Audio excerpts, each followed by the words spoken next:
In this video, let's learn how to access tables of contents and size screens. Tables of contents are located underneath this double chevron. So for example, if we click on this double chevron, it will expose a table of contents listing.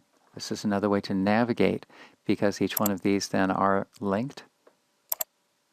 So here's Genesis chapter 1. Supposing we wanted to go to the Akedah, the binding of Isaac, Genesis 22. If we want to collapse this, simply click once again on the double chevron, which is now aimed to the left.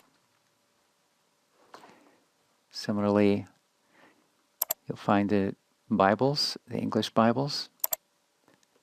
Click on the chevron to expand the table of contents. Superior headings then can either be collapsed or expanded. Click on the double chevron to shrink it. This feature can be convenient when you're wanting to navigate within a lexicon. Suppose we're in Enhanced Brown Driver Briggs, and perhaps we're on the word Amar, and we want to know what other words are related to this shoresh. If we expand the table of contents, then we'll find in bold the word that we're working with,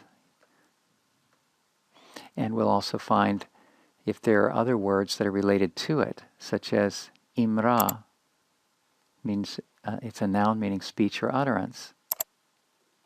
Sometimes it'll bring us to names. They are collected in BDB under the shoresh. By the way, that's a principal feature of Brown Driver Briggs. Words are collected under the shoresh. The concise halot does that to some degree, but it's a little more forgiving because it tends to not collect all words under the shoresh. You can see here under Amar, several are collected, but sometimes you'll find words that are just entered according to their raw spelling without trekking them back to the shoresh.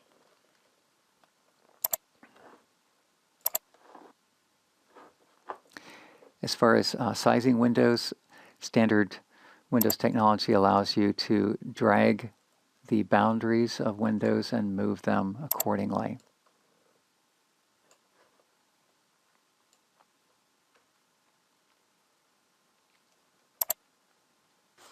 If you wish to explore one particular resource more in depth, you can float that resource by clicking on the icon for the cover itself, and then come down to the instruction that says float this panel. It's also you can activate it by Control F11. Control F11. Notice what happens. That resource then becomes a window of its own. You can size it and move it around as you wish. If you want to return it to its source location, once again click on the icon for that source, come down to that general field where it says dock. Dock this panel. In the event that Logos docks a floated work panel in someplace other than the point from which it originated, you've got a couple of options. You can either drag and drop that resource to restore it to its original location, or you can use the Layout button in the far upper right. To press it, this will expose preset or saved layouts. Select Hebrew Bible, click on this, and then your original layout will reappear. If you haven't worked with it already, please know that you can change the font size at any time. That's located in this slide bar that's accessible by the cover icon.